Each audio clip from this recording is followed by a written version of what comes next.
and see how smoothly that went. So here we go. Welcome everyone to the Academy of Entrepreneurs and Associates, Spring 2022 edition, and we're on the way.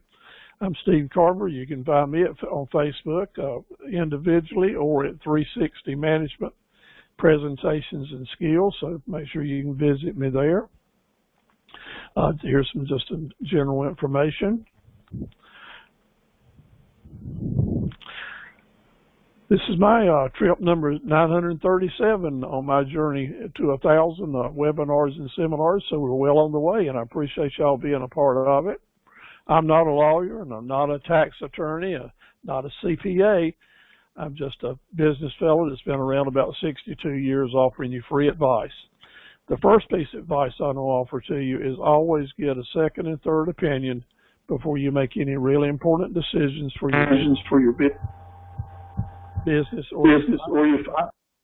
or your financial situation. So always look at some free advice, and that's one good reason to stay in touch with your small business center. William, I don't need to mute your mic there. Okay. So tonight's subject is finding new customers, and the best way to find new customers is to help them find you. That's going to be our theme tonight. I want you to find the chat button on your screen and make sure that you've typed in your name and your email address and the type of business that you're in, and use the chat screen to ask me any questions that you have, or tell me the study guides you'd like for me to send to you. After the program's over, I go back and check all those chat messages that you give to me. I really appreciate it. That's a good place for you to tell me how I might improve these presentations in any way, and we really evaluate the information that you share with us. Also, I'm going to need your email addresses if I don't already have it. Okay, this is number 4 in a group of 7 different courses, so we got 3 more to go after tonight. They're all going to be on Thursday nights, and then I'm going to be sending you some email this week that in 3 weeks we'll start on Wednesday nights as well with a new series that'll go for 5 weeks with two sessions per night, one at 6 o'clock, one at 7 o'clock. And we'll be talking about pretty much all different subjects in what we're talking about here. So I'll be sending you that information too. So we've got 3 more in this series, and then we'll have 5 more in a new one that's coming up.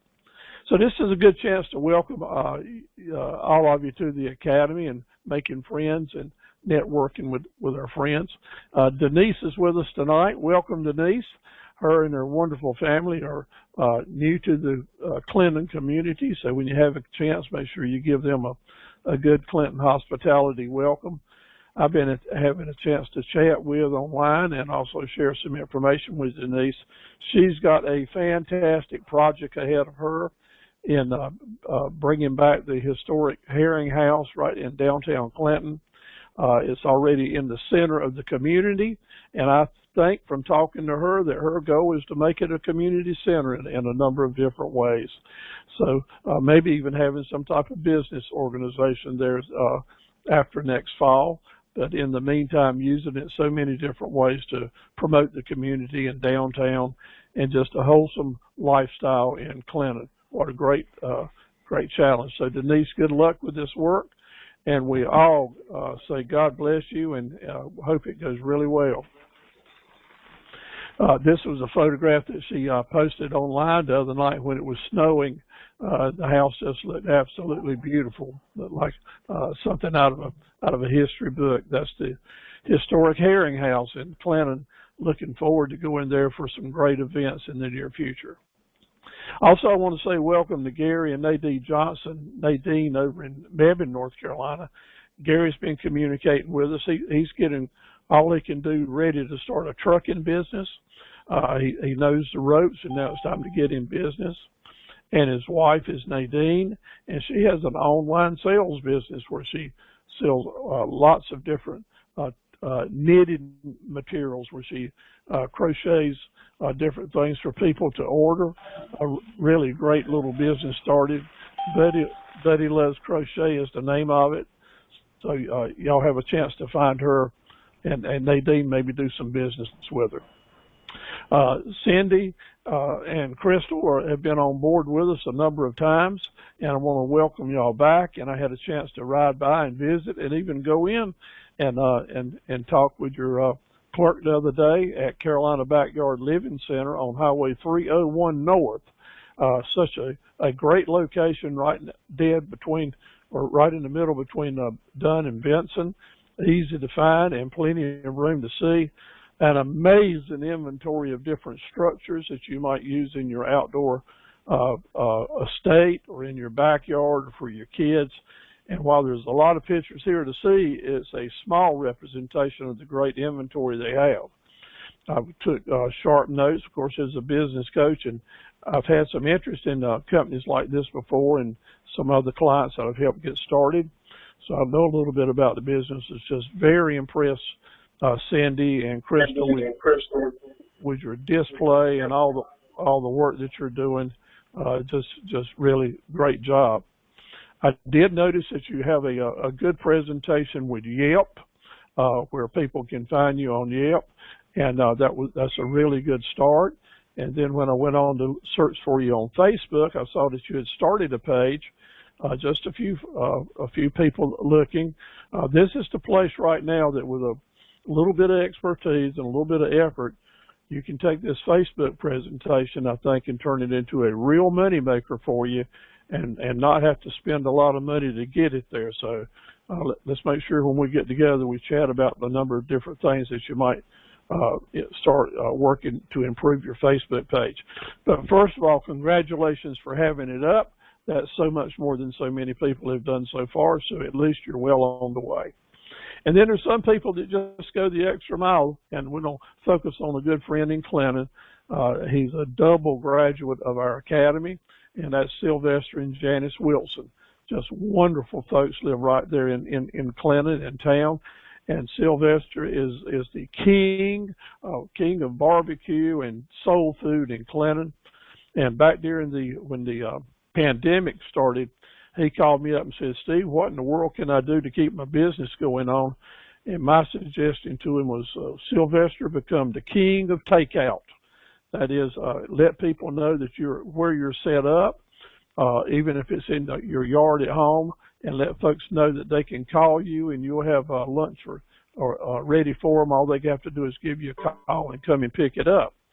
So if you look for TNT Grill on Wheels in Facebook, you'll see that they have got a great menu of wonderful food. And do yourself a favor, give them a try, give them a call, and then between 11 a.m. and 5 p.m., wherever they're at, Wednesday through Friday, you can go pick up the food that you want. Just really great people and really great food. I was especially impressed with Sylvester in this new Facebook presentation he's got, where this phone dances around while you look at it. And didn't they do a great job with their graphics here with the image of them? That the message is that we all need to learn is help people find you. And this is as good an example as you can possibly do on Facebook. So Crystal and Cindy, these types of presentations on your Facebook pages will really encourage people to give you a call and come out and do some business with you. This week, today, Sylvester was set up at the Food Line Shopping Center in Clinton. He sold out, he said. And Saturday afternoon, he's going to be over at the Benson Brewery from 5:30 to 8:30 serving dinner. So a good place to go and do some business. Looking back over us, we see we got a lot more people coming in. Sheila, so good to see you again tonight. Good to see you. I see you on the screen there. And Sharon, good to have you back. And Hal down in Pembroke, good to have you back on board. And Valerie and Wilmington. I hope everybody's doing well. So tonight it's all about how to find customers. Next week, cash flow. The week after, bookkeeping, then taxes, and then we'll have our graduation ceremony. So let's kind of go over those drill skills one more time. We'll be picking up 5 more each week. So walk along with me. Why do we want that business plan? To tell us what's left. marketing plan to tell us what's next. There's 3 different kinds of marketable profit centers: bring in new customers, repeat business, and big ticket sales, and we need at least 5 profit centers in our business. The RFC is the raving fan customer.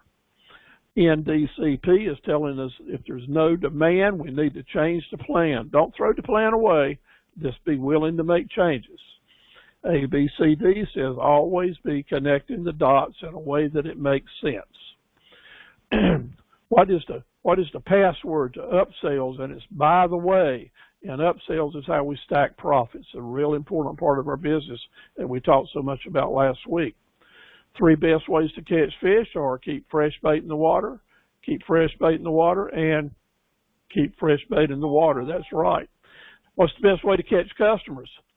Keep sending out constant promotions. Keep letting them know that you're alive and well and you want to stay in touch with them.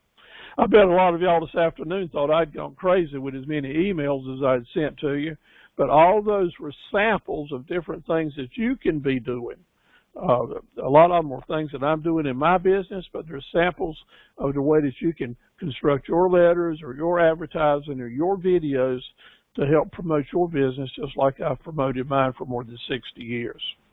What's the best way to find customers, like we're going to talk about tonight? It's a simple answer. Help them find you. We're going to talk all about that tonight. Our business can't be all things for all people, but it must be everything for some people. Why do you not want to use your short-term cash flow to pay off long-term debt? Because you'll just go broke. Always try to keep some money in the bank in reserve. Marketing is the long-term. Advertising is the short-term. Who's the strongest, meanest competitor you got? Well, it's yourself, and it's the distractions in our lives. Same way with me. There's plenty of business out here for everyone if we can just arrange our personal schedules in such a way to take advantage of it. And I know that is a huge challenge, but we must set priorities to do things different tomorrow if we want different things to happen. So set those priorities.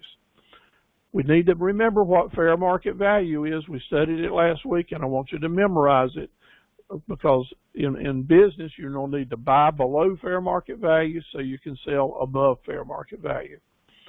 Last week, we talked about the look and the hook. That's the look and the hook in advertising.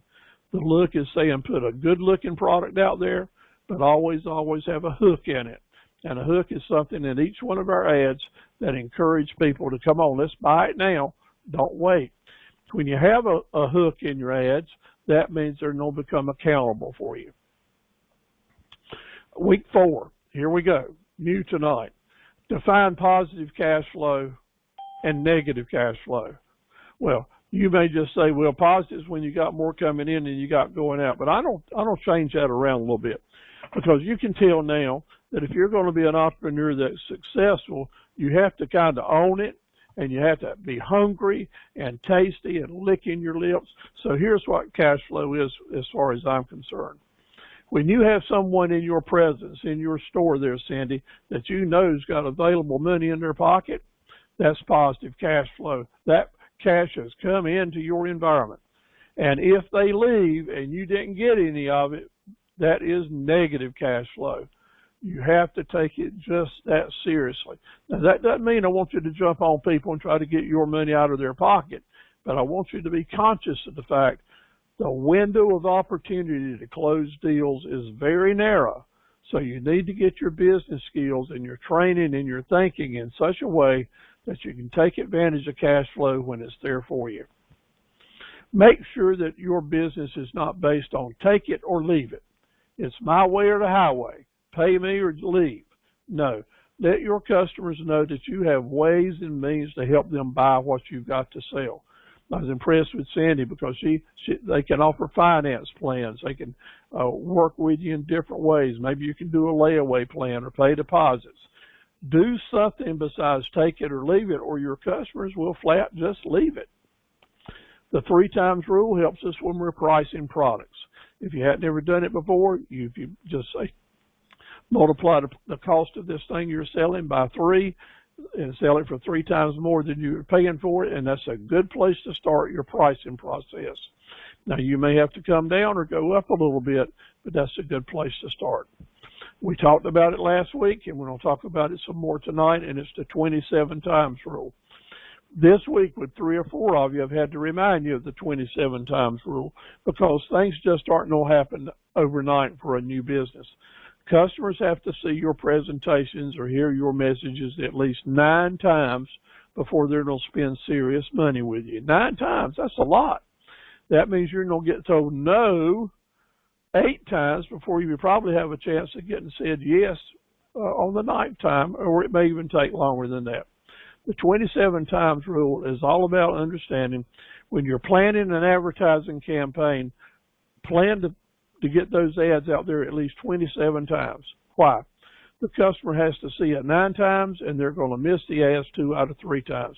So 3 times 9 is 27.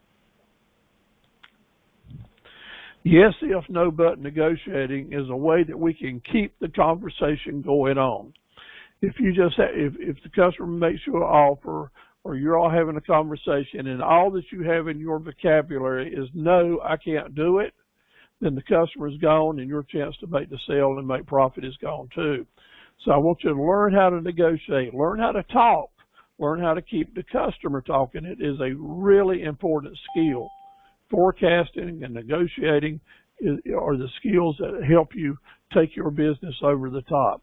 And if you have people that's working for you that are selling and they've had no negotiating training or no salesmanship training, let's make sure we get that for them. Now, in week 6 and 7 of this series, we're going to talk a lot about that. So if your skills are a little weak in that area, we'll give you a lot to think about. Okay, helping customers find you. Number 22, what is your most important web page? What's the most important web page that you have for your business? It's your mobile page. Your mobile page.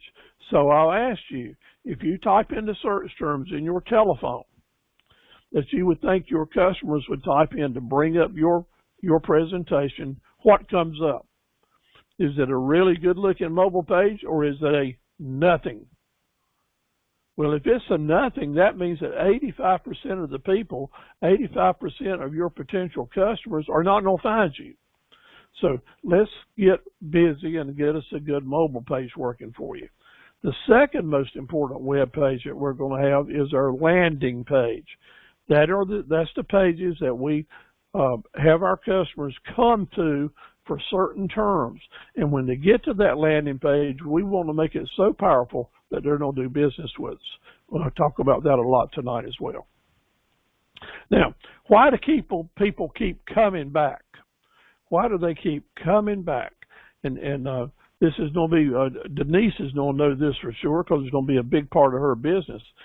Sheila's going to know it for sure because it's going to be a big part of her business. Why do people keep coming back? Well, it's 40% customer service. How well you do your work, your pricing, your lighting, your security, how well do you know your product? Good customer service. But more important than customer service, 60% is the reason that people come back, hospitality. How they feel about doing business with you and how you make them feel important. So that is a skill in itself. Sure, customer service is a very important business skills. But as shown on this slide right here, more importantly is your people skills, your ability to make people feel really good about doing business with you, no matter whether they are the same politics you are, the same religion, the same race, from the same part of the country, whatever their education is. It's a customer that you want their business, that you need their profits. So we have to have those people skills to help folks feel welcome and important and wanted to come back in our business. So very important. So now let's go on now and talk about that 27 times rule one more time. We talked about it last week. We're going to do it again. Customers need to see you 9 times before they're going to give you some business. They're going to miss your seeing your ads 2 out of 3 times, which brings us to 27 times rule. The 27 times rule, again, teaches us to spread our advertising out over an advertising campaign. And here's an example. If we're just are doing large, expensive ads like $55 and $125 ads. To do 27 ads, we'll spend $2,465. But if we've got a good ongoing marketing campaign mixed in with good $5 and $10 ads, then those $5 and $10 ads are making the 27 times rule for us, because the customers will be familiar with our company and convinced that we're here to stay. Then when we put in the expensive ads, they will work for you. You won't have to run them as many times. So if you've got a good ongoing marketing campaign, then when you come forward with an advertising campaign with something special, you can get that campaign done for $750 instead of $2,465, and therefore save $1,700.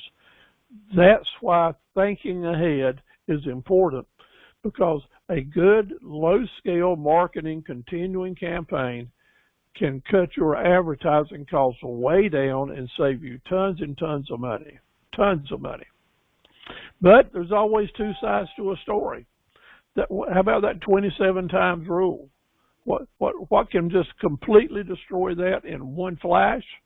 Well, it can be done, because a raving fan customer can recommend to their friend that they go try out a new business because they were so happy with it, and it doesn't have to be said 27 times. Just that one time that a raving fan customer is recommending you to someone else is enough to bring them to you.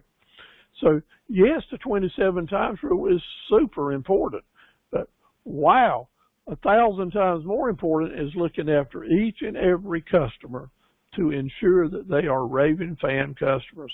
Remember last week we talked about how to create a raving fan customer with those brain seeds? Here's the way you do it. This is a rehearsal from last week. You say to your customer, I'm going to do all I can to see that you are 100% satisfied, so that you'll be so pleased that you'll want to tell your friends and family to come and do business with me too. That's planting the seeds, and that's how you get it starting to work. And then after you do that, then you follow up with the customer, let them know you're caring about them, and then you're able to have that magic marketing moment where you can say, now, who was it you said was going to buy something, or when do you need this, and when do you need that? What must you have? We're in week 4 now of this academy, and here's what is, if I asked you tomorrow morning on the street, tell me what you must have to have a successful marketing campaign that helps customers find you. Well, the simple answers are an effective mobile page, a Google My Business account, landing pages that sell, a good presentation of testimonials, and a strong presentation of YouTube videos. These are the must-haves, for your business to go forward. So please underline and circle them and get to work on these assignments to make these a part of your business so that they will work. Now, I've been checking y'all out, and some of you are doing a fantastic job of moving forward with these efforts. But I got to say to you, some of you have been nice, but some of you have been naughty, because I don't see any movement whatsoever, or very little. So it's time to start shaking and baking and getting serious about getting your business up and running. To have that magic marketing moment, that requires that you follow up with your customer. Follow-up is so important. Have you noticed that I've been following up with y'all each week and sending you information? That is trying to convince you that I do want you to be 100% satisfied with the efforts that you are making. Following up is the way that you convince your customers that you care about them and their business, and it is the most important foundation to hospitality, because following up is showing that you care.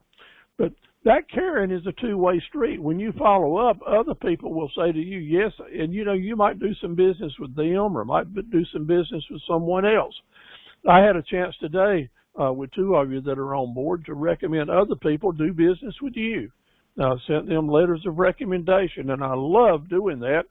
As a matter of fact, it's the most gratifying part of my business to have 2 entrepreneur associates that I can get together, and maybe they can help each other out. So glad to have you on board. The magic marketing moment is when you are able to know what's next in your marketing plan. So let's get serious. Yeah, this old coach here is going to have to say to you, there are times that we can laugh and smile and say, okay, pat each other on the back, but there's times we just got to get serious when you're going to be in business. So I got serious this afternoon about 4 o'clock, and I went back on week 4. I send sample emails to everyone that I have your email address. Now, my challenge to you is for you to go look at those emails seriously.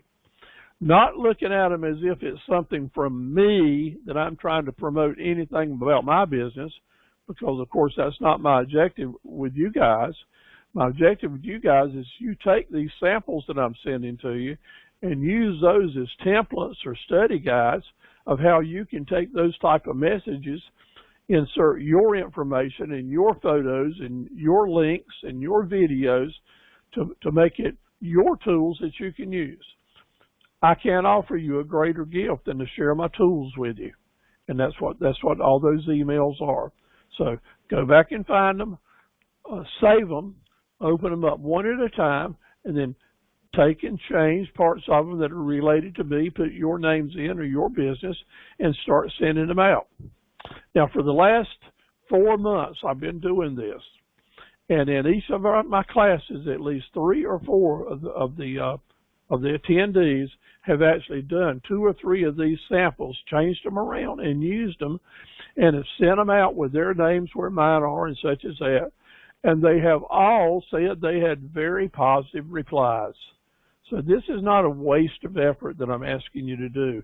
It is as real as peanut butter and jelly. It's good stuff for your business. So take these tools and use them. You know, a toolbox that's full of tools is a wonderful thing to have. But it's not worth a penny if you don't open them up and use them. So that's what I'm encouraging you to do with these samples that I'm sending to you. So I've sent you a sample of some videos that I did, and they are raw, and it's got my ugly old mug in there, and all of you are going to look and say, I bet Steve wish he was better off. One of my customers tell me I've got a telephone face. I don't have a camera face. Well, I have to agree with them, but my business is getting on this camera, so I don't do it. But you know what? These 2 videos that I sent you copies of sell me more equipment than any other 2 things I've ever done in business. One is on sickle bar mowers, and the other is on ditch bank cutters. And when the season's in, remember we talked last week about making sure you send your stuff out when the season's in. When the season's in, people will refer to these videos when they're placing their orders. And that, to me, is saying it's worth the time to do it. Now, if you're not good at making videos, I understand, because I'm not either. But I've got lots of people that can help you at very reasonable prices, or I'll do all I can do to tell you how to do it for free and do it yourself. It's not rocket science. The better you get at it, the better your videos are. But a bad video, I mean a really bad video, is better than no video at all, because videos make you come alive and make you become a human being instead of just another web page on the internet.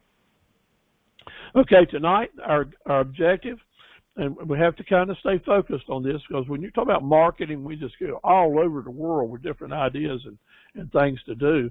But it's so important that we try to keep our focus on something. I want our marketing campaign to be like a magnet that is drawing customers to us. You know, we don't have to do right much outreach from time to time, but our big plan needs to be like we've got a magnet, and what we're doing is bringing people to us. We can't be everything to everybody. We can't be all things to all people, but we must be everything to some people.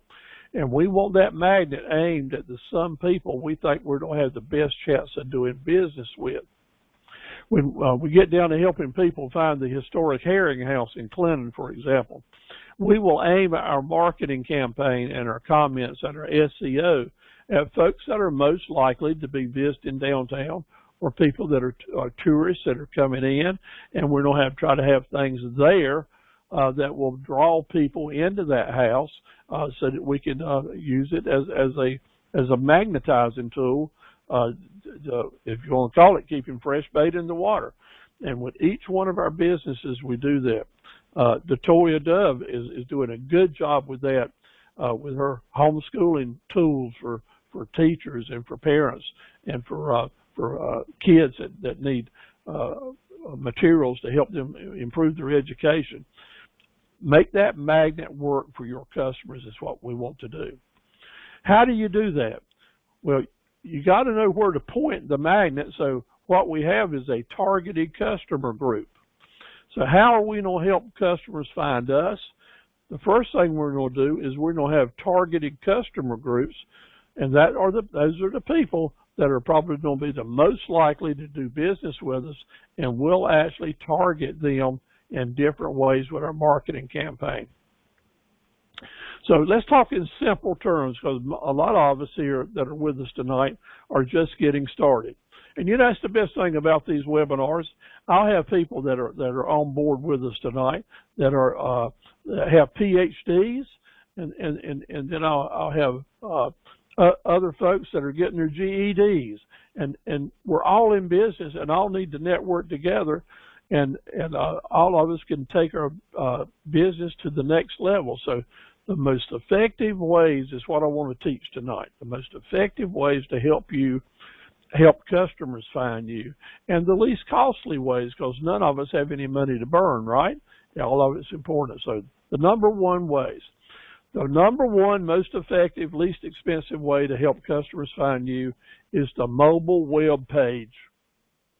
I've said it earlier, and I'll have to say it again because it's number one. What do you see on your telephone when customers are looking for you? If it's a great web page, you're taking the right first step. This is my mobile page for my equipment company, and my objective is to have customers hit that blue button right there and give me a call.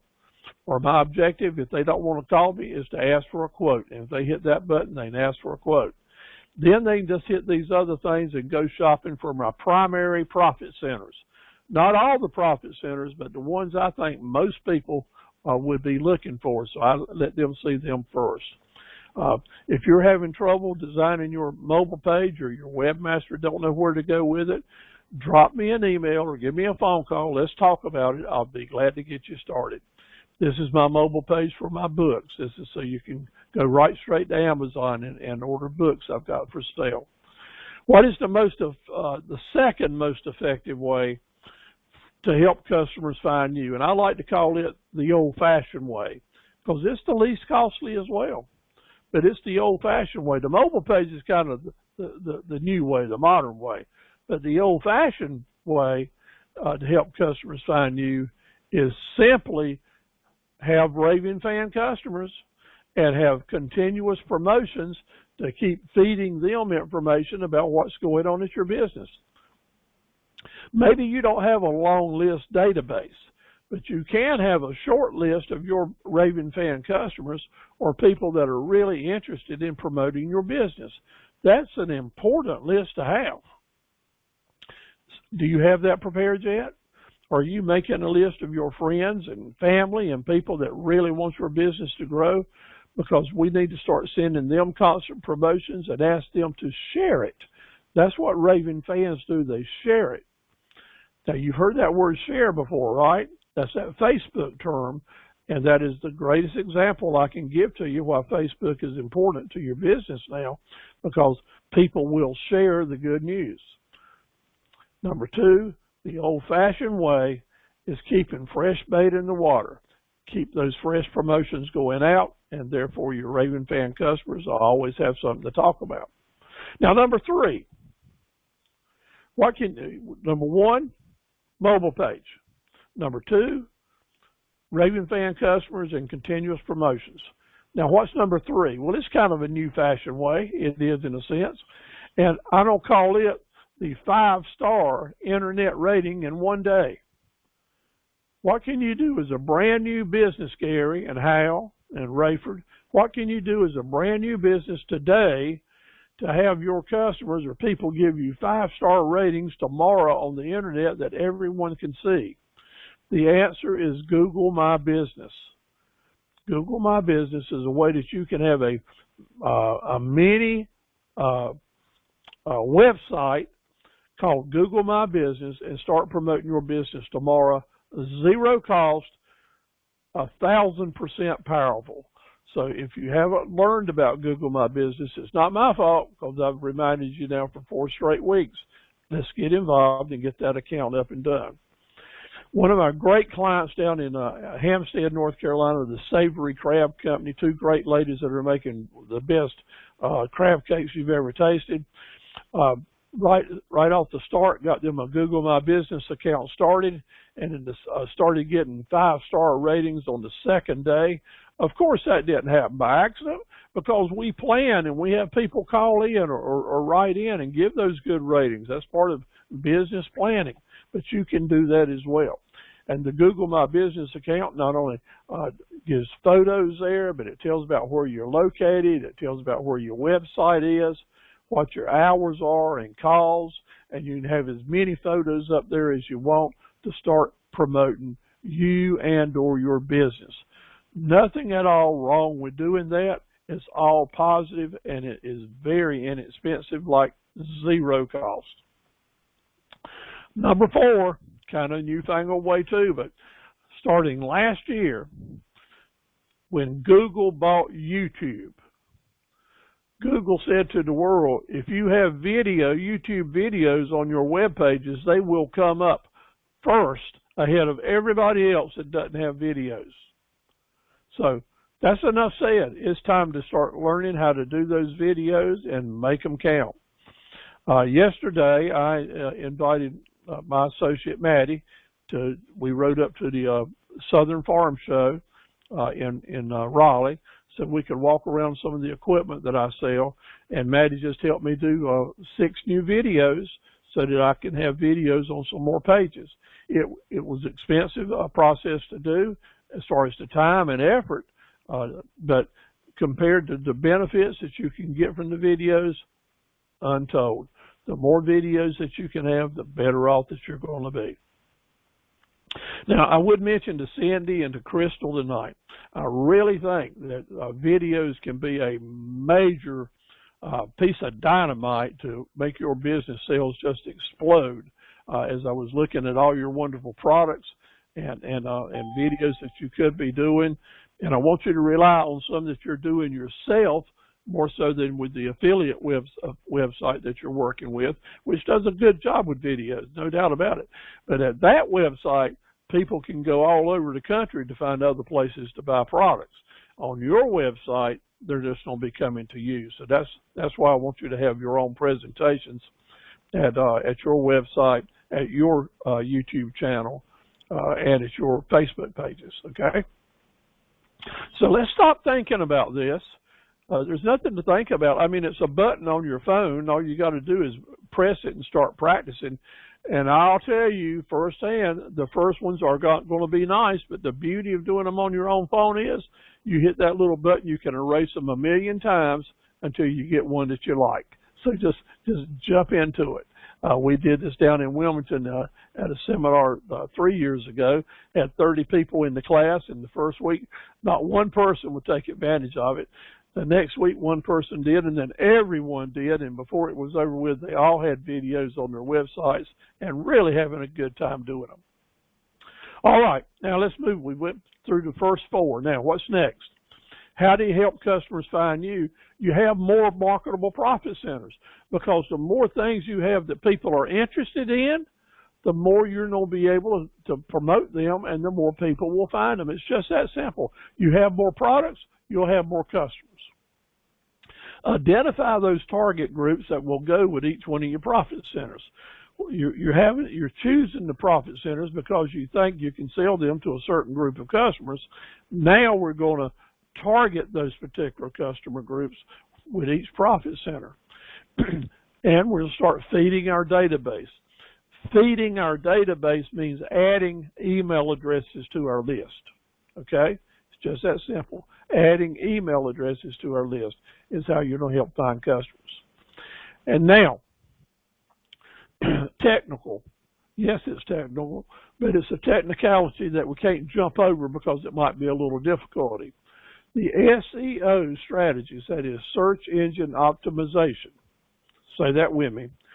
Search engine optimization strategies ensure that your landing pages are productive. Now, there's 10 billion internet pages out here on the internet, right? But we are focused in getting someone to come to your particular single landing page. And we want to make sure that landing page draws people to it, is easy to find. And you do that with SEO strategies. Now, in your handouts tonight, there's a particular page that just talks about that, that explains how that works. So I want you to read that and read it till you kind of own it, because you need to understand it, okay? It is so important, SEO strategies, that today I asked my webmaster to create 16 new web pages. 16 new web pages promoting items that I've had on my website for years. But I didn't have web pages that were named just right, because I wanted the people that were, when they type in those search terms, to go right straight to my landing page. Now, how much does it cost you to add 16 web pages to a website? Maybe 50 cents, because once you get in the groove of doing this in maintenance-wise and a good webmaster, it's not a big chore at all. It sounds like a big chore, but it's really not. So see that handout that I've sent to you is very important.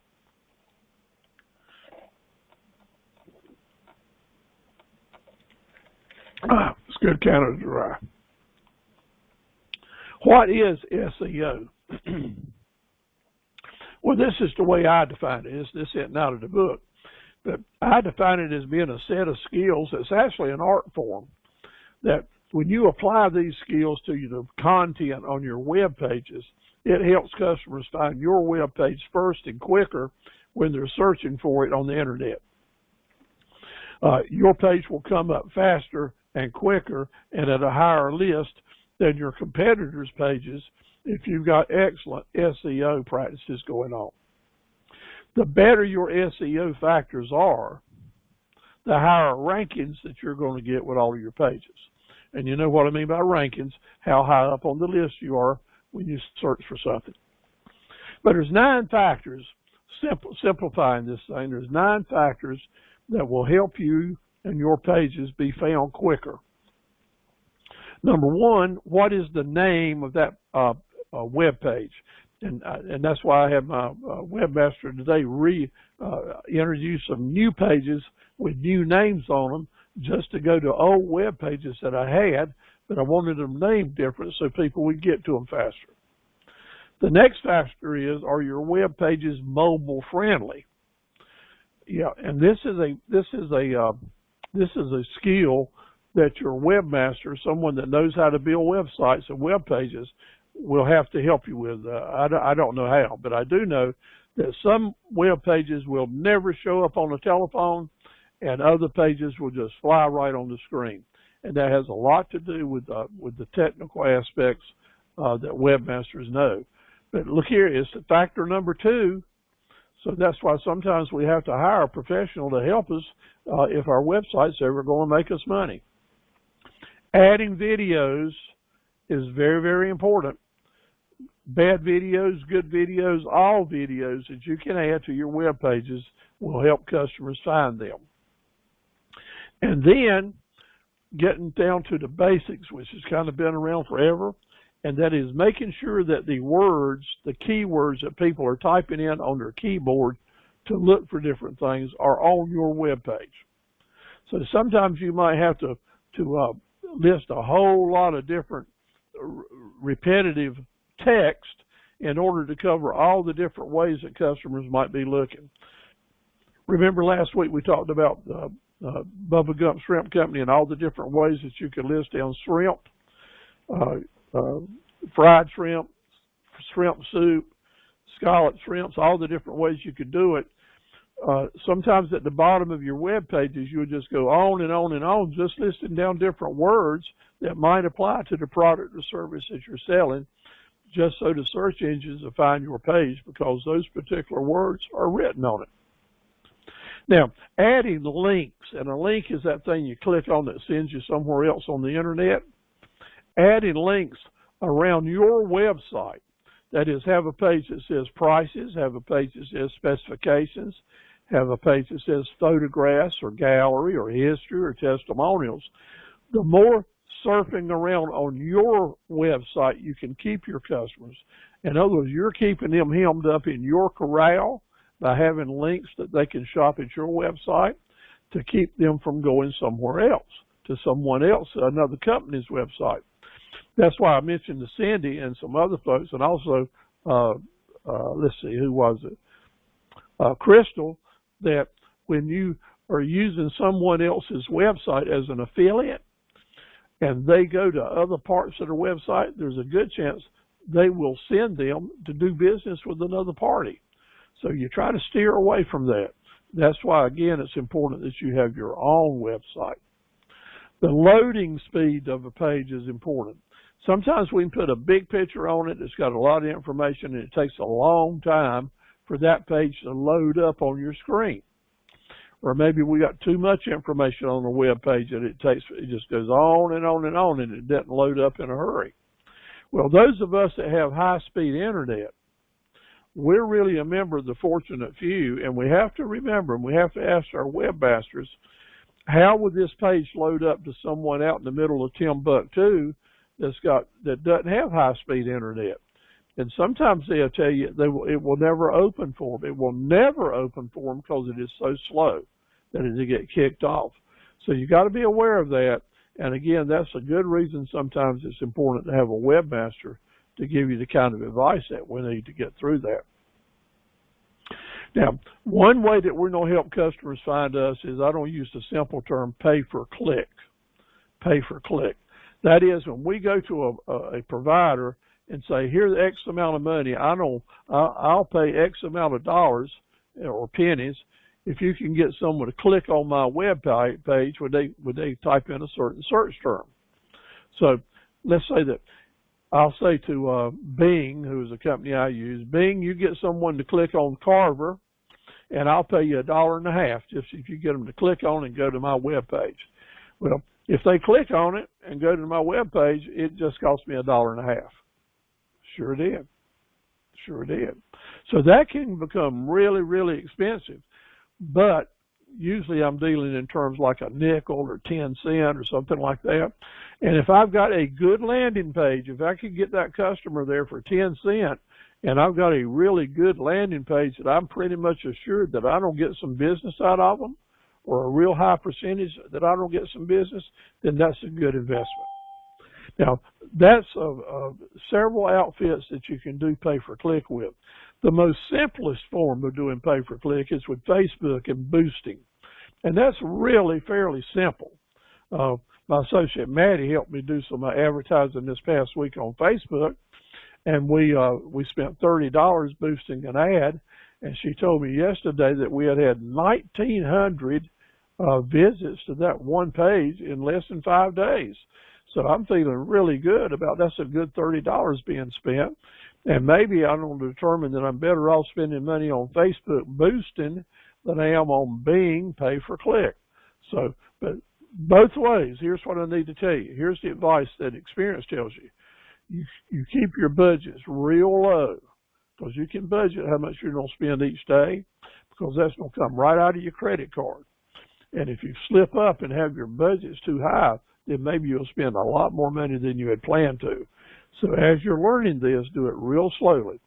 If you have any questions or do's and don'ts about that, give me a call, send me a message, and I'll be glad to share with you to help keep you out of trouble there, maybe.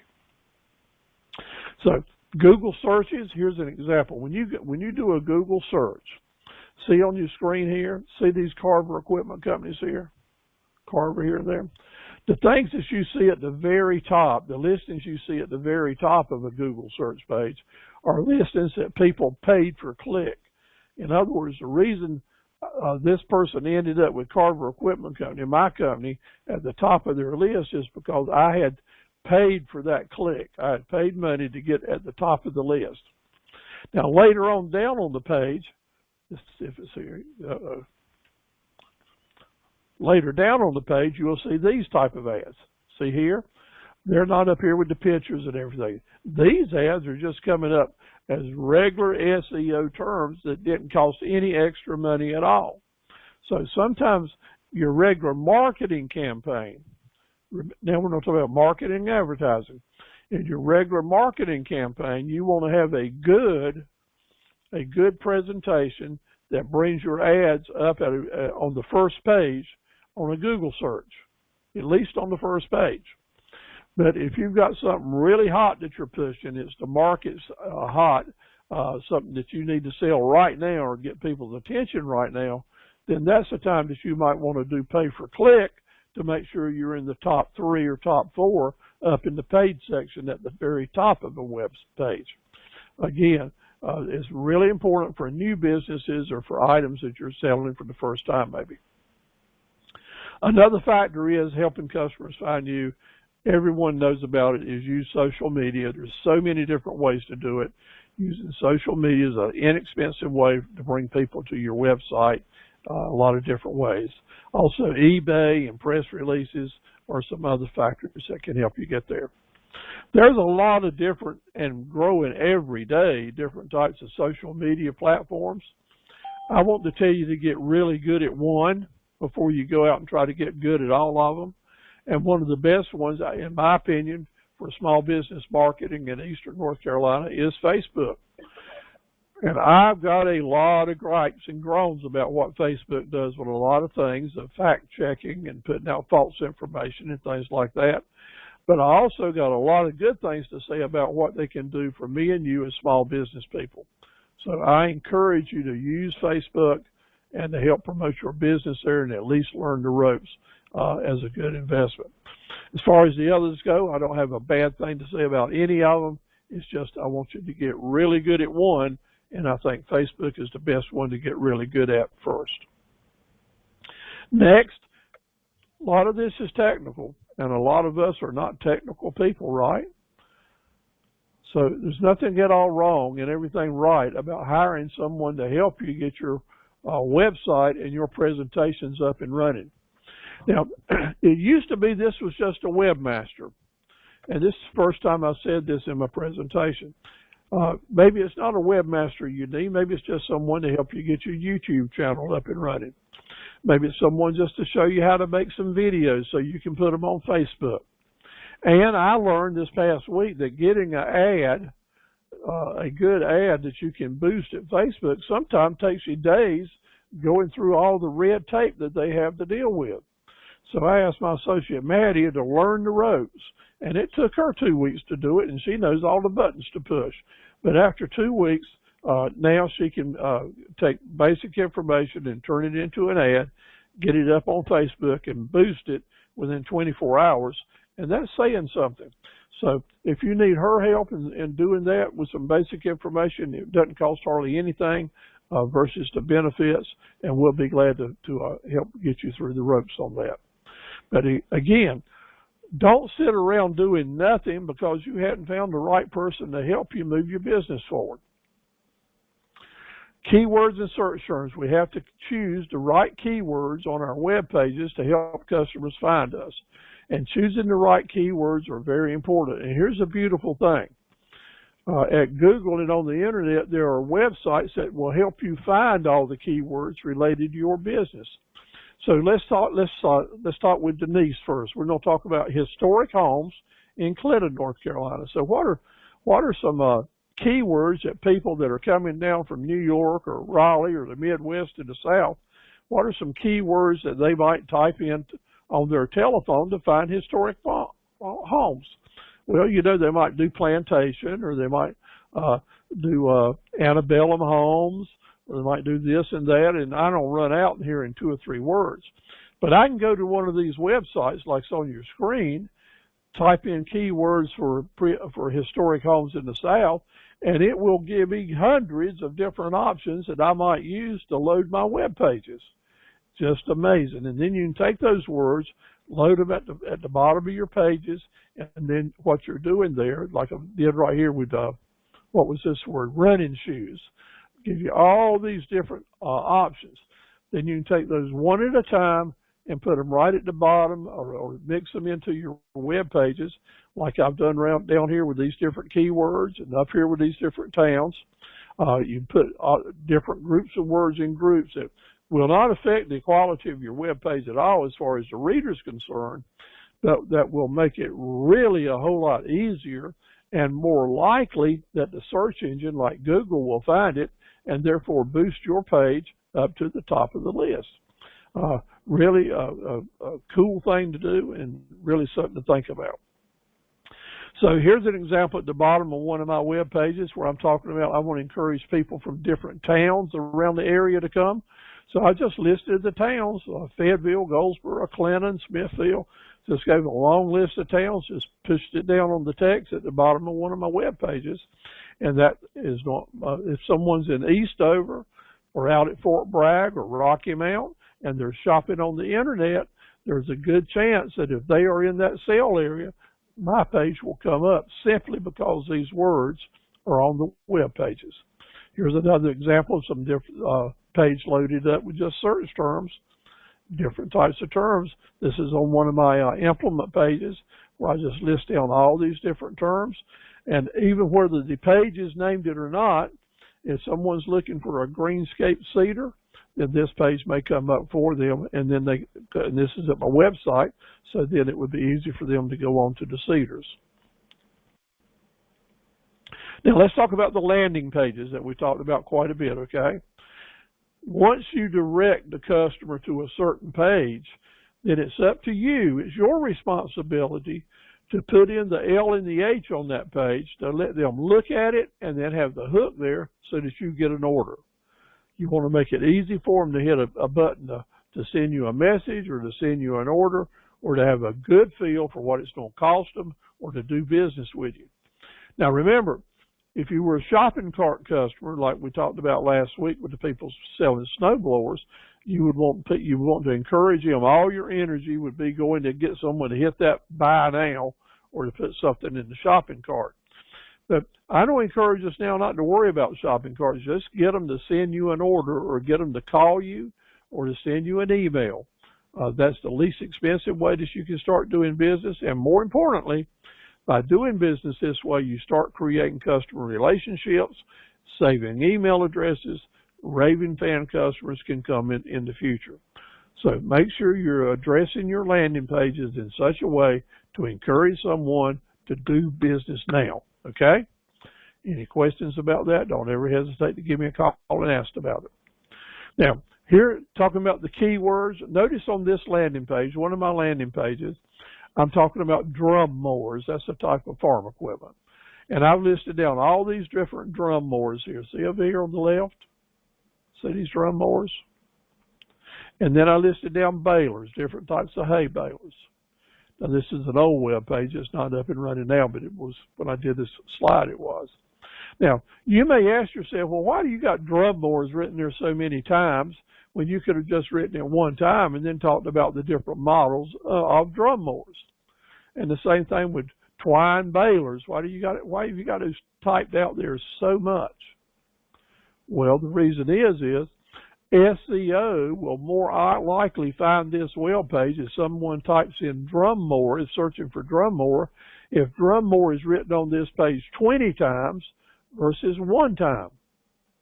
So the repetition is all about SEO, so that the page is full of the search term that someone's looking for.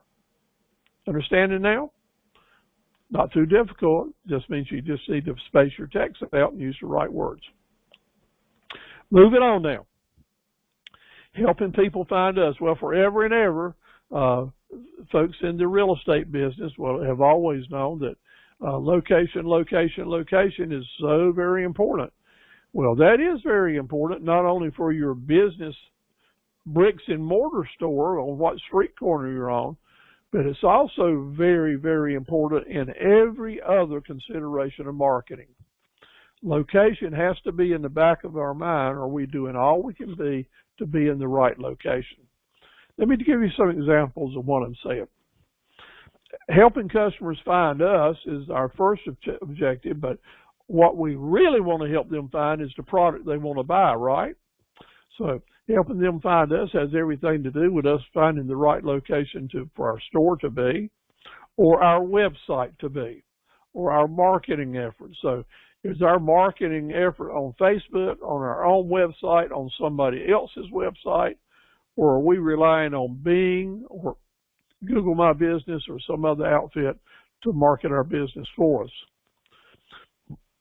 If you're not doing it yourself, then you can't be doing the best job at it. Okay? Now, sign placement, really important. The signs that you have out and about on the roads, on the links for people to find your place. So I'm going to use Cindy for an example tonight. Cindy has a really wonderful display of products on Highway 301 North between Dunn and Benson, which is a pretty well-traveled highway. But here's the key. 95% of the people that's coming within 10 miles of that store are going up and down I-95 and up and down I-40 and up and down Highway 421. A very small percentage of the large group coming through our trade area is on 301 North between Dunn and Benson. So sign placement for Cindy is going to be super important. People that's looking for an outside building or a backyard solution are going to find her two different ways. One, they're going to pick up their telephone and type in the search terms for whatever it is they're looking for that Cindy's selling. And if she has a great mobile page, she's going to get a shot at it. And the next thing they're going to be looking at to find her are signs out by the road if they're traveling. So do we have billboards out on the roads coming into Dunn and Benson area letting them know where this location is or not?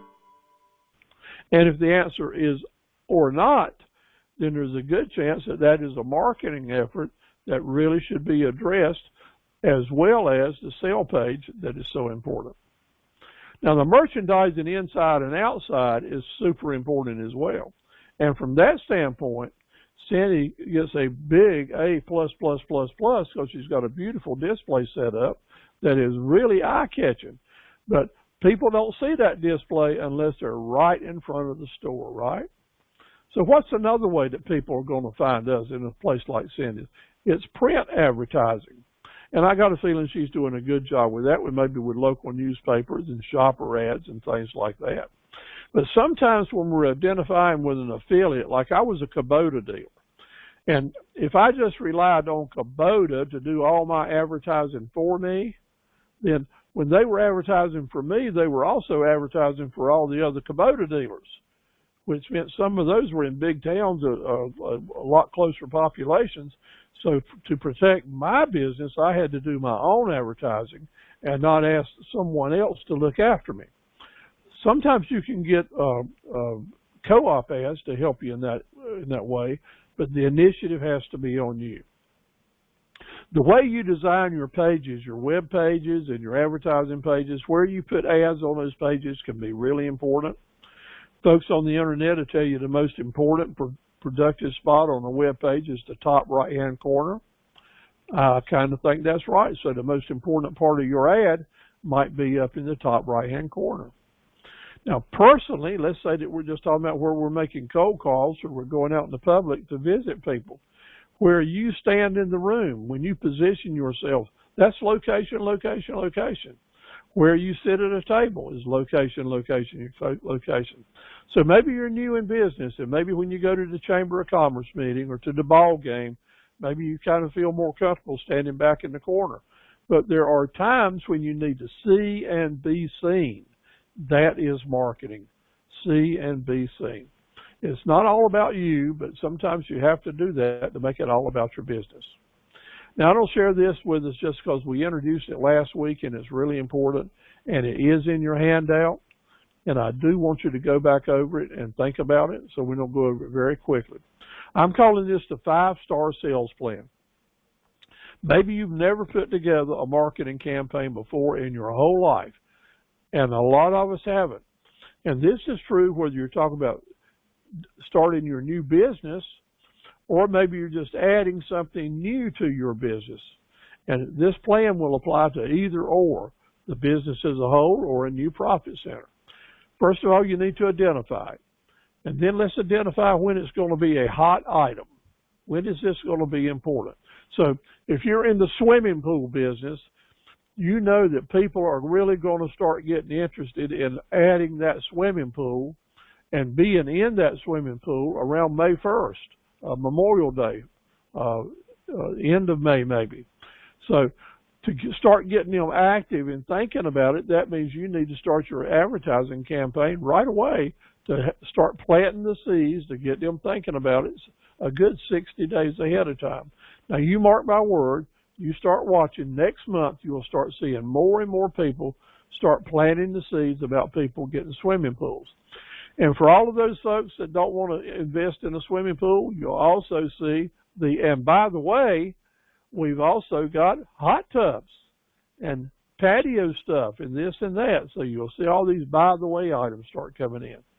Start developing your pricing and your discount strategies. Know what your upsells package and bundles are going to be. And now's the time to create those YouTube videos, because if you wait till the season's here, it'll be too late. And let's get a campaign plan now, and let's get ready to get it started, to run those ads and get them boosted. Now, when the season's here, it's time to turn on the switches.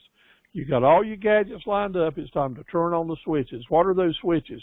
Your website, mobile, and friendly pages, your Facebook pages. Start doing your email blast. Start getting your ads on eBay and Craigslist to send them to your web pages, and really fire up your YouTube channels. Now, this is the time when the market is hot that you might want to start doing some pay-per-click.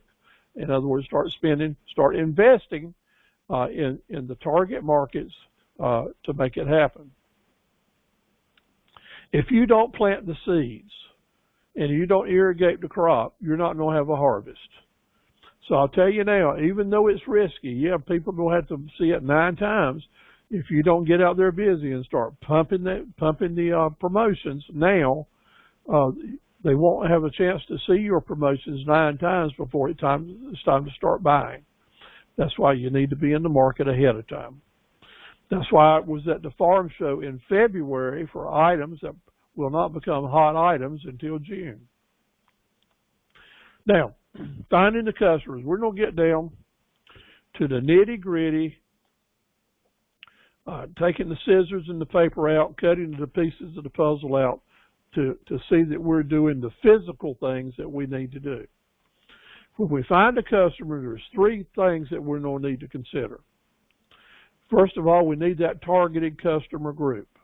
That group of teachers, military people, folks that are living in Benson, folks that are living in Clinton, folks that are shopping by telephone, people at White Lake, people down at the beach, people up in Greenville where Estelle is, people over in Mebane where Gary is, folks needing trucking, folks that need some farm equipment or garden supplies over in Pembroke where Hal is, people that need some special barber supplies where Jimmy is down in Garland.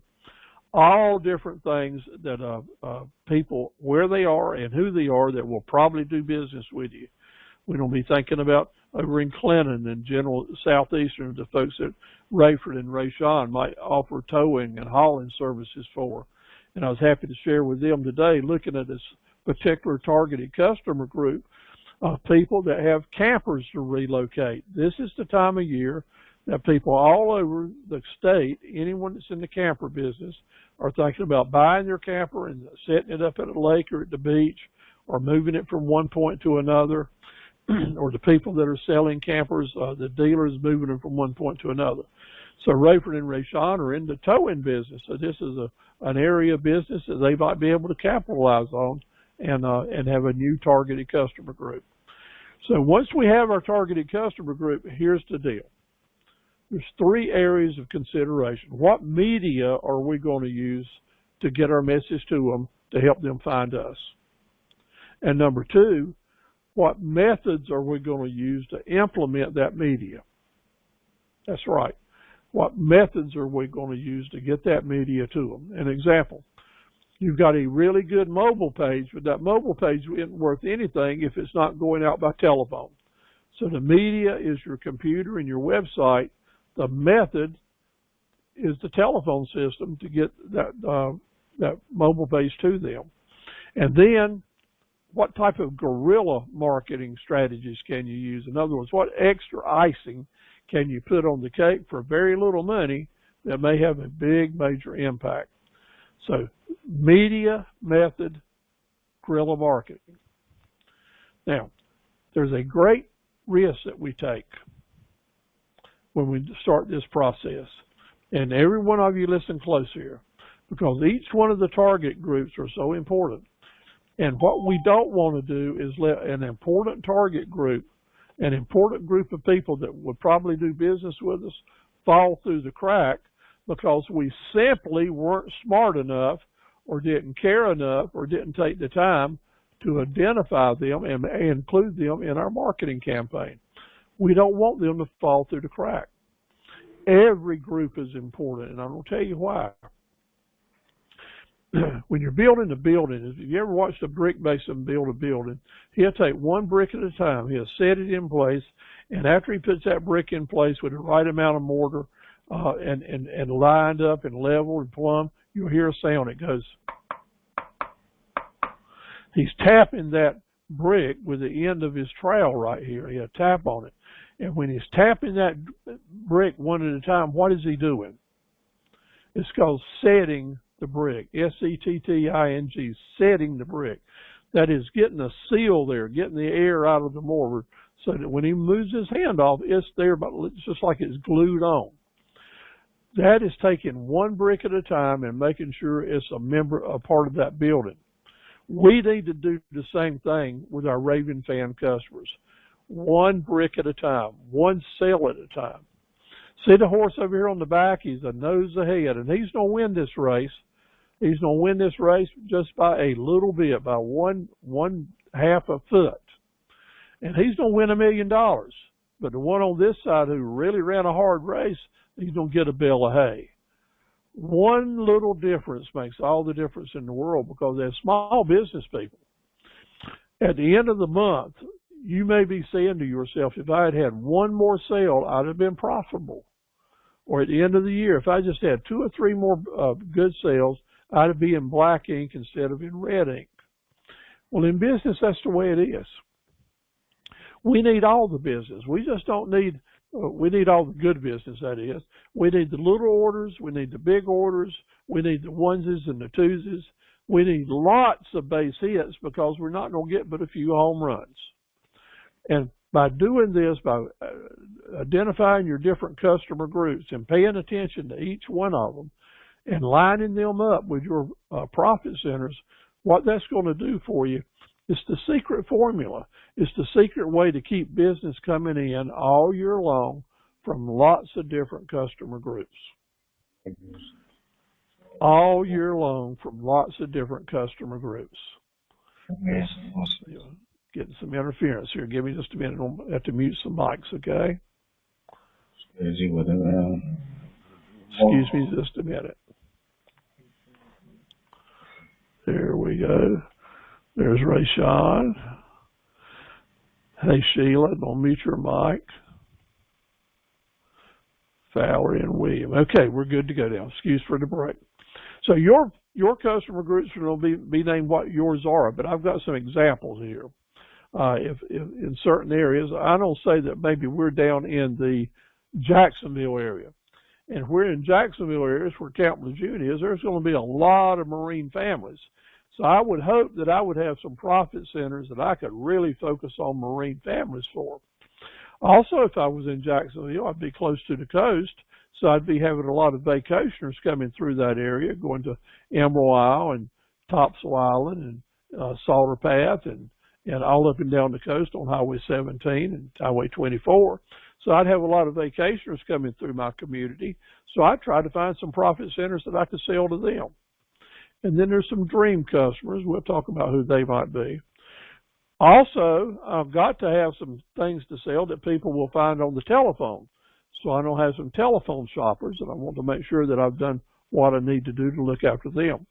So a little side question is, what are we going to do to look after our telephone shoppers?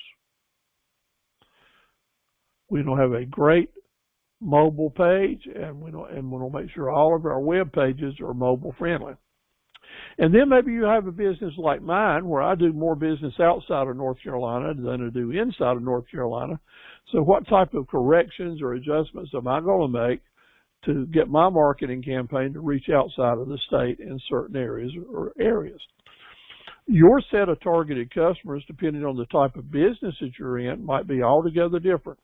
So I'll challenge you, list down at least 6 and even more of who you think your low-hanging fruit will be. The low-hanging fruit will be customer groups that you feel pretty good about. People are going to come start doing business with you if they hear about you, and they will become your targeted customer groups. So some will be searching by phone, but you know, some customers don't use the phone. Some folks just don't do it. They don't have computers. I have customers call me every day and say, "I'm sorry, Steve, I don't have email. I don't know how to send you a text. It's just the way I am. I live out here where we don't have good service and just never had to get used to it." But you know what? I'll ask them, "Well, how did you find my number?" And you know what to say? "My wife found it," or "My daughter found it," or such as that. But even after that, I then know that I don't have to be sending them letters. That's right. I don't have to be sending them letters because they don't get email or text messages. So you have to be prepared to serve those customers with brochures and printed material. Now, some of your customers, a good example for those folks that are going to be in the real estate business, and Crystal and Cindy, great new customers for you are going to be folks that are new to the community, folks that are just coming in, they're buying a new property or renting a new property, and they're not loyal to anyone else. They don't have another company to go to do business. So if you're doing your job with your sending your information to people that are new in the community and you're focusing on them, they could be really great assets for you, and the competition will not be so strong.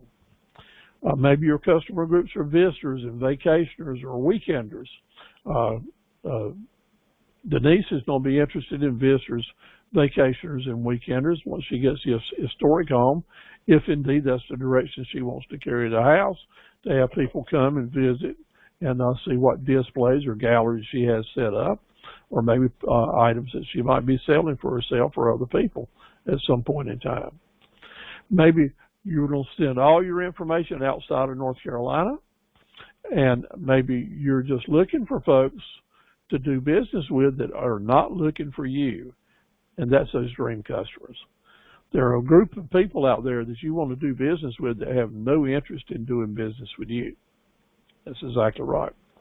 Now, when I had my rental property down at Emerald Isle, and I did the VROB, renting my beach house for a number of years, then my advertising was targeted to people outside of North Carolina. Resort property for rent, trying to bring them, reach people that were up in Michigan and in New England, to bring them down to white sandy beaches in North Carolina. So that was a whole different type of marketing. So whatever your business is, let's think about it and determine who your customers are we need to go to. And with each customer group, remember what we're going to do? We're going to have 3 different targets. And this is what I ask you to do, to list down each group and then determine what media you want to use. Let's first of all talk about the different types of media. Now, in your handout, several are listed. There are a lot more, but we're going to talk about the primary ones, different types of media. The World Wide Web, business cell phones, the print media, which is everything, newspapers, magazines, shopper magazines, things like that, and then that long list of social media opportunities. And then one of the biggest medias that are so important and sometimes getting overlooked in today's market are signage, different types of signs, targeted promotional signs, long-term marketing messages, directional signs, signs for eateries and parking stops and things like that. Signs can be very expensive, but they also can be very, very productive for you. Let's give you an example. You know, you can take $365, even as high as building materials are, and you can put together a really nice 4x8, a piece of plywood type sign, 4x8, 4 foot by 8 foot, with some 4x4 posts and some braces on it, and even some signage written on it, either vinyl or painted. You can get that done for $365. So that $365, that's telling you that you can do that out there for $1 a day. And if the sign lasts 10 years, that's 10 cents a day. So small signs sometimes can be very, very effective, good marketing tools if you got the look and the hook on them and you got the right location. So just remember that sometimes it's good, even if you have to use your credit card, to get some signage out there, let people know that you're up and running in business. Another thing, when we ride the highways and the byways, we see a lot of old signs like this one right here, things that people have just went out of business or quit using. Sometimes that is a super opportunity to find the owner of that property and rent or purchase that particular old sign, because you can refurbish the sign for $200 or $300 that might cost you $2,000 or $3,000 to build it. So always be on the lookout. And that would be using guerrilla marketing thinking. And see this little sign over here on the mailbox flag? That's a simple piece of paper that's folded up 3 ways with a little piece of tape on it and slides over the flag. That's the most inexpensive sign you can put out there, and it's totally legal. Now, it's illegal to take that and open up someone's mailbox and put that inside their mailbox, but it's not illegal to hang that little sign on their flag. And lots of folks in the bigger cities where the sign police are really bad or people want to complain about it, that's a really good way to get your message out. Now, I don't suggest that you do a whole city with these at one time, but it's perfectly okay to do one neighborhood at a time, such as that. And if somebody calls you up and they're mad about it and tell you not to do that anymore, you apologize and just simply say you won't. You don't want to make any enemies, but you can take $25 worth of paper and ink and gasoline and get a lot of messages out to a particular group of customers where you want to serve certain neighborhoods. Another way to take advantage of signage, and I'll mention this to several of you that are with us tonight, you might find 2 or 3 or 4 other people in your community close by that you might do co-op billboards. These are really effective and really cut the cost way down low. And sign companies will even give you an extra good deal if you do this, because it's helping them promote co-op billboards, which would be really good for their business. So keep that in mind. You can maybe figure out a way to make this happen in your community.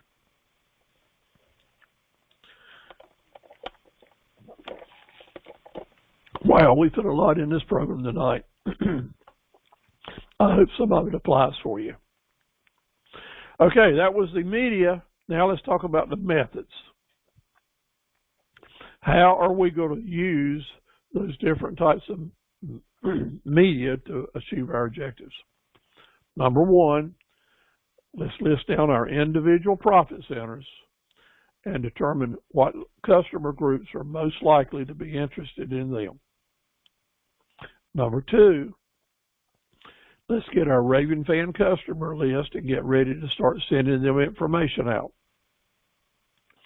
Number 3, let's make sure that all of our staff and anyone that's in a position to help us promote our business understand our profit centers and that we've got a promotion coming on, and make sure they've got the knowledge they need to introduce themselves and to have a good little presentation about the product or service. In other words, you have to have some practices. Next, make sure your website is promoting the things that you need to promote. Go back to that 5-star sales program. Now let's look at social media and see what the best times of the day are to put our ads on social media to send the information out. Now you got to remember that when people are looking at Facebook, if your particular customer target group is more likely to look at Facebook after they get home at night from work, then you would want to be posting your ads at 6 to 7 to 8 o'clock, because those ads will be coming up in front of them.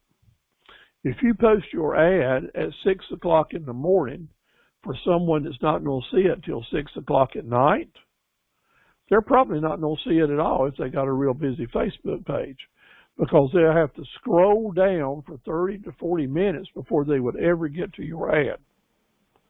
So you see, that's a little bit of guerrilla thinking. You post the ad when you think your customer target group will most likely be looking at ads. How about that?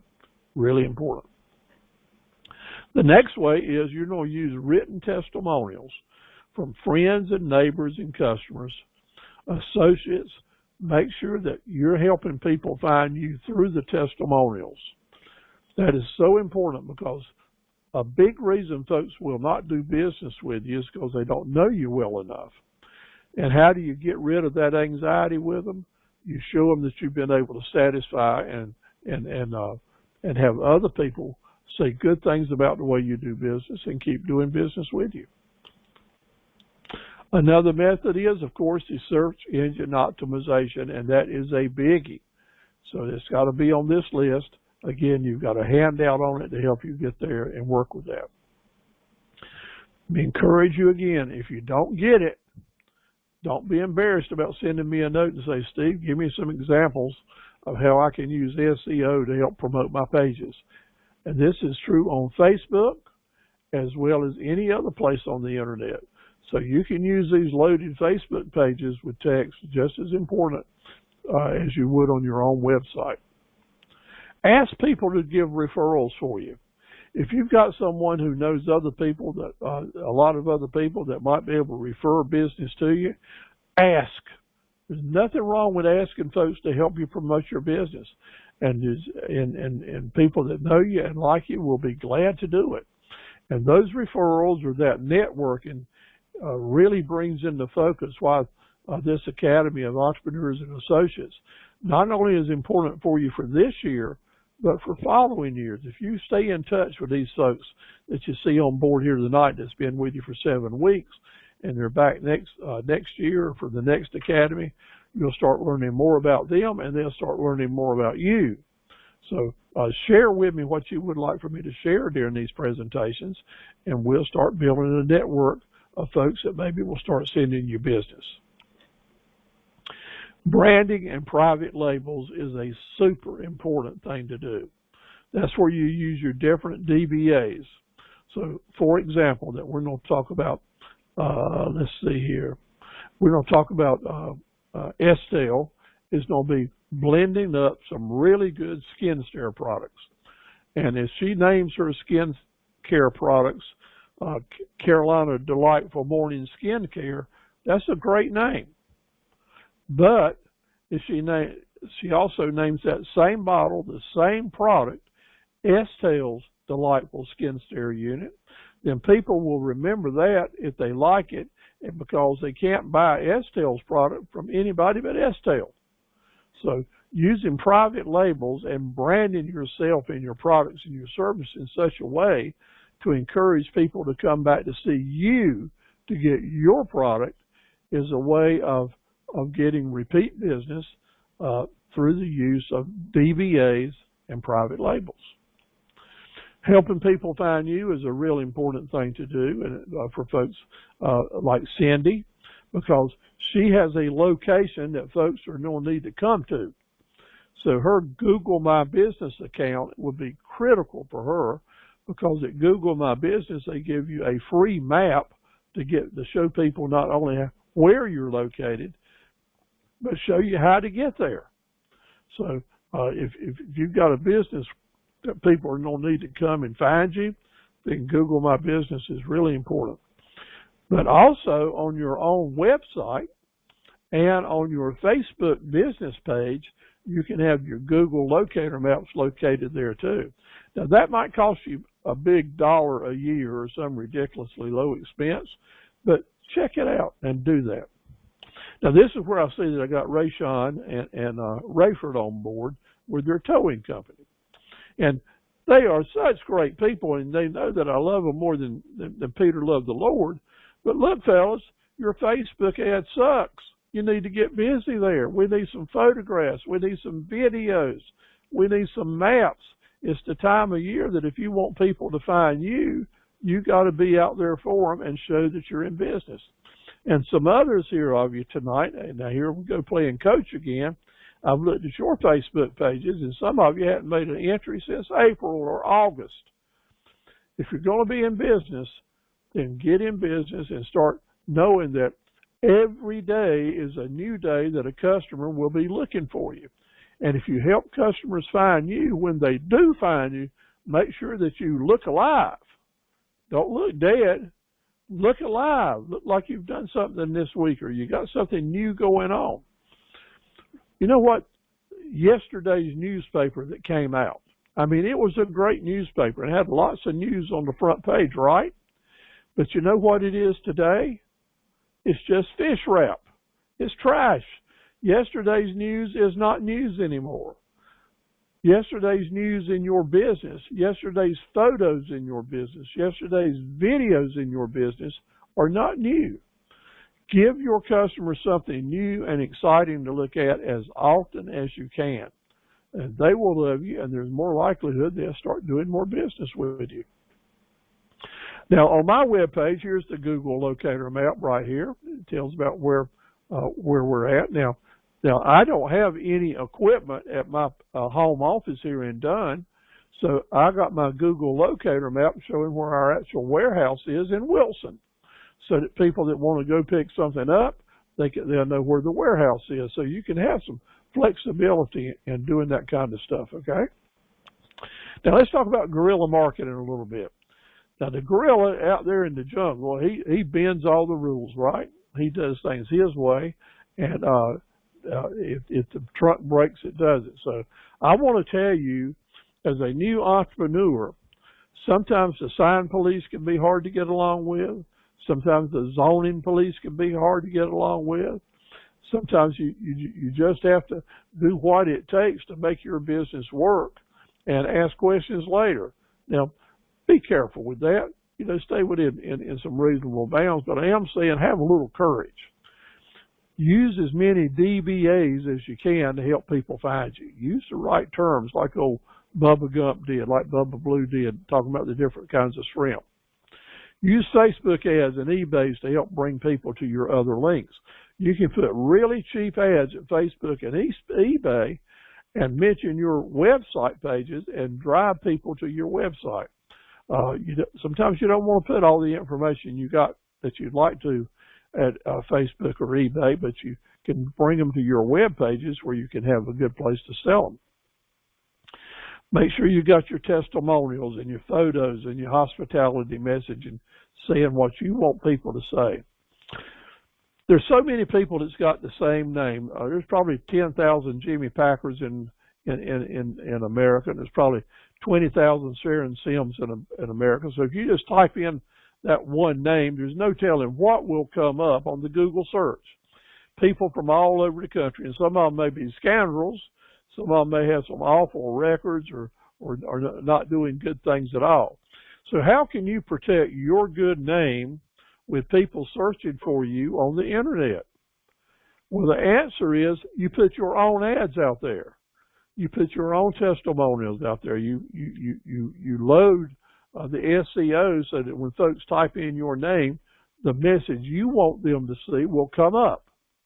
And you do that. So the example will be Anthony Stephen Carver, my name. I've had to work really hard to try to drive people to Anthony Stephen Carver instead of Steve Carver, because I think there's 50,000 Steve Carvers on the internet. So every time I get a chance to move a search from Steve to Anthony, I do that because there's so few of those names. So give some thought to what names that you're using out there. That would be your DBAs that you can control and master better than others. Just give that some thought. It can go a long way. Now let's talk about DBAs a minute. Have you ever heard of Kellogg's? Well, I bet you have. You go to Food Line Shopping Center or the Food Lines or any other grocery store, and you'll look at the breakfast cereal ad, and you'll see 76 different DBAs that Kellogg has. Now, I want you to know right now, you can have 76 DBAs, just like Kellogg. More DBAs does not mean it's got more overhead and more cost and more problems, because you're still operating under one company, one bookkeeping system. But the more DBAs you have is saying, I can have fewer products named different names. I can have the same product that's named a lot of different names, or maybe with a little bit of difference, and reach 10 to 100 times more people because what they're shopping for. Kellogg has a cornflake or a cereal for old folks, for young folks, for babies, for people that are athletes, and people that want sugar on them. All different things, different labels, different pictures, different photographs, but it's still Kellogg, using as many DBAs as it takes for their different targeted groups. Think about how you can use that same strategy for your own business. The Facebook and eBay are the places that you can go and put in inexpensive ads and drive people to your website or to your Facebook pages. Why? Because the search engines will find words at Facebook and eBay faster than they will anywhere else on any other websites. So you can put your name in an ad at Facebook, and you can put your name in the middle of the very best web page that you have at your website, and the Facebook ad will probably come up in the search faster than your website does. It's just the way it is. So there's no reason to fight it, because we can't beat Facebook and eBay, but we can use it to our advantage, and that is to use low-cost, inexpensive ads there to help people find us, and then they will send them to our web pages so we can actually do business with them. I do that I've been doing that for years. This is a Facebook ad that I do. This is eBay ads that I do, and I have reinforced those just this past week on items that are going to be hot in the market in a month. So it's time now, if you sell springtime type markets or services, it's time now to start getting your low-cost marketing ads out there to beat the 27 times rule. 5 stars. 5 stars to the whole world means that's excellence, doing a good job. And the more testimonials, photos, and hospitality messaging you get out there, the more 5 stars you're going to get. An example that I do at my website, this is a slideshow that changes every few seconds. I've got a special slide that comes up and encourages people to read these testimonials, even have a finger pointing down for them to click. When they click right there, they see lots and lots of testimonials. Okay, you ready? Ball's in your court.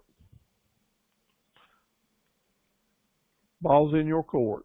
Have you been thinking about listing down your 5 or more profit centers? Because that's the first step. That's why I asked you in your homework to do that first. Because once you list down your profit centers, the next list that we're going to have is a targeted customer group for each one of them. That's right. We're not going to waste marketing money. It's too hard to come by. We're going to come up with a good idea of who we're going to try to reach to sell that particular profit center for you. You don't need to do that. Sit down and do it when you're ready. Before you have a successful, sustainable business, it will happen. So for each one, this would be an example. I'm going to have a target group for people that are searching by telephone. And on my list, I know I'm going to have my cell phone and my web page in order. And I don't have my websites ready to send them good messages to reach out to telephones. I don't send messages at Facebook and eBay, and do all I can with DBA to promote folks finding my cell phone number and doing business with me. Then there's people that's not using computers or telephones. For them, we're going to need to use signs and print media. Think about where you're going to do your print media, who you're going to buy it from, where you're going to put your signs up, where they're going to be located, what's the best method you can use to get them out there. Folks that are new to the community, how are you going to reach them? Well, the World Wide Web is the best way to reach them, and probably with your cell phone page or your cell phone web page is going to be super important to get the people that are new to community. But otherwise, you might stay in touch with real estate people, with the town, with other ways, or just have print ads in the newspapers where they might be looking for items that are for rent. And on those pages, that's where you would locate your ads about what you have to sell or to rent.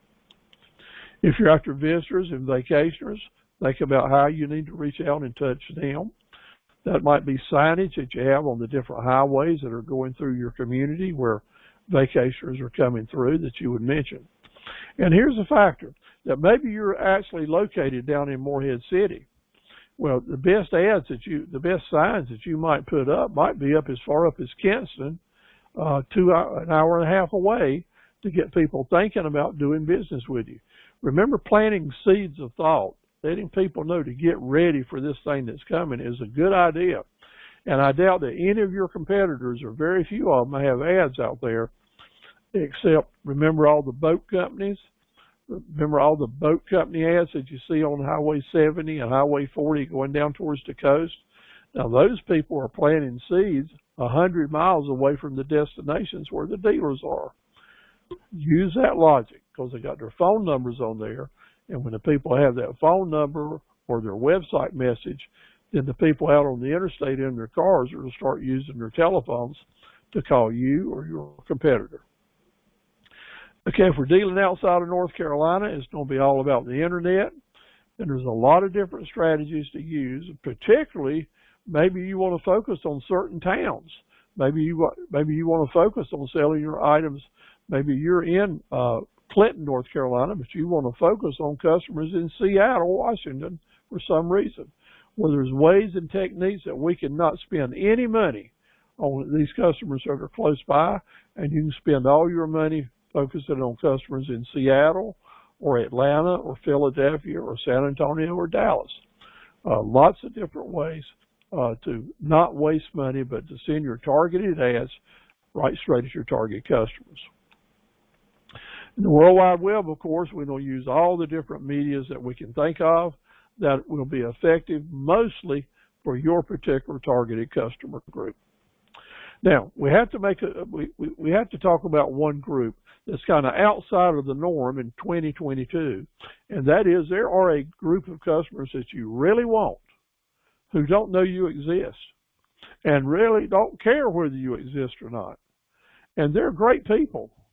They stay with their providers or vendors along the way. They let you make profit. They pay you like a clock, but they don't know you. But my friend, you already know that you need a group of Raving Fan customers just like that. So responsibility is yours to think about who are these customers now that are doing a lot of business with my competitors that I really want to get, Yes, that's an important group to think about. Who can start sending you business? So if you're going to operate a historic house in a southern town and you just opening it up, who are the people that maybe don't send you business? It would be maybe the artist. It might be the crafts people that might want to put up their galleries. It might be different civic clubs or political organizations that might want to hold special meetings. It might be folks that are having weddings that might be doing some wedding planning. It might be different conferences that come into town, or now in today's world there's a lot of folks that are doing retreats and small conferences. Then we would want to start getting in touch with those decision makers, those people that can decide to send you business or not. So what do you think about the decision makers? Well, you know what? Lots of people have the decision maker. They have a gatekeeper out of their office that's got their hand up and says, nope, sorry, we don't need any. Come back to see us later. No solicitors welcome here. We just don't want to see you. The boss is too busy. If we need you, we'll call you. So here's the deal, my friends. With folks just getting started in business, these people look like your enemy. They look like the tiger, the lion that's trying to eat you alive because they don't let you do business. Well, here's what old Papo Steve-O had, the news I have for you. In the long run, these gatekeepers are going to be your very best opportunities because you don't stop. You keep going back every few months with a smile on your face, with a hospitality thing, with a piece of gum or a piece of candy or a little flower, remembering their names. The gatekeepers are going to become your friends because you're going to remember their names and say things to them Look, I know you didn't need me last time, but I wanted to let you know we're still here and doing well. And here's a new brochure about our historic house, or here's a new brochure about the service we can provide to you. And in time, they will be glad to see you because they know you're not no hangouts, you're not no pressure room. You just don't say hello. Please remember me and give me a chance one day. That's the way you get the very best customers for the longest time. You have to cold call. You have to knock on the doors, see somebody's face, see and be seen, and by golly, the human nature will take over. Because in time, the bosses don't call out and say, Sally, you know, we're going to need this new contractor to do this for us. Our fellow that's been working for us for 20 years is going to retire. And Sally's going to say, well, boss, let me tell you, we've been having this really nice lady that's been coming by here for the last few months. She provides that kind of service. She's really sincere, and I think we ought to give her a chance. The gatekeeper becomes the raving fan customer. So in this world of technology and the internet, and we're going to do everything by email and all these different fancy things, let me tell you, my friends, in rural North Carolina, the gatekeepers becoming raving fan customers are the way that you're going to get and keep the very best customers that are already here and already spending money. Because for you to get them, these customers, usually someone has to die, retire, or move away. Die, retire, or move away. And you know what? People are doing that every single day. Now, at 75 years old, I look at my obituaries and I know that's the truth. People are getting out of here every day. And lots of these people are the decision makers. And I want you in line to start picking up the business that's going to be available to us every time someone dies, retires, or moves away. There is a great customer, a great opportunity waiting to happen there each and every time in business. So those are the customers that aren't looking for you. How are you going to get those customers? First of all, you got to have an appointment calendar. List down the people you're going to keep calling on and keep a log about each one of them. Keep up with your visits.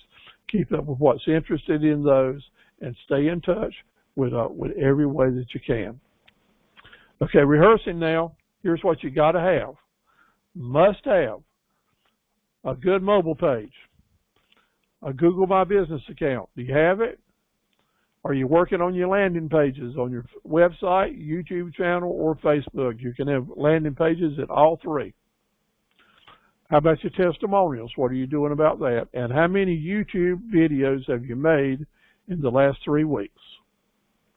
How many YouTube videos will you make this weekend? I want the answer to be lots. I don't start trying, Steve, and I'll send you some copies of them. Do you really know what that magic marketing moment is so that you're used to saying to a customer, tell me when you might be back in the market. Tell me what you know about when someone else might need my service. To get your appointment book full, you got to ask questions. You got to be motivated and hungry to go out and get this new business yourself. It is not going to fall in your lap. We have to work for it. List your marketable profit centers, your target groups of customers.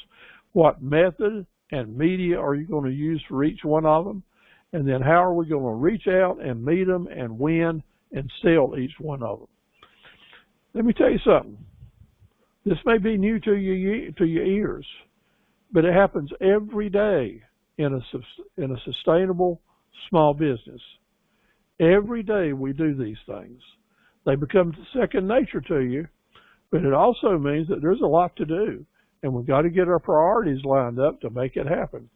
I have to work at it every day, and it's not hard. But you know, these days recently have been kind of dreary. The sun hadn't shone a lot, you know. It's been cold and windy and gloomy. Well, let your bright ideas lighten things up, because you've got plenty of bright ideas. We got so many people on board with us tonight that can do things. Sarita over in Clinton with her design work, she can take your idea and put brightness in it. We got a lot of people that will help you move forward with your business, maybe putting an extra touch on it to make it shine. Help your customers find you.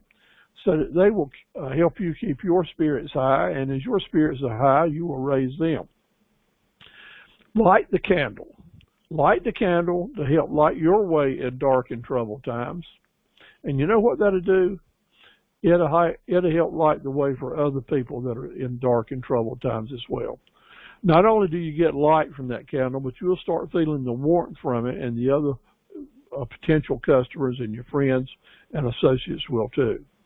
And that warmth is what hospitality is. That warmth is the feel you get when you're doing business and creating a relationship with folks. Be happy. Be a leader. Show the way.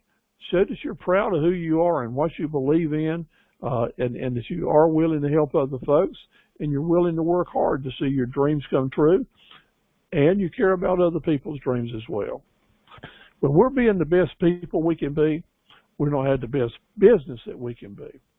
So I want to tell you all that it's just been a pleasure to work with you and for you tonight. I'll go through a few slides here, and then we're going to be ready to log off and share any comments that y'all might have. And I'll look forward to working with you doing that.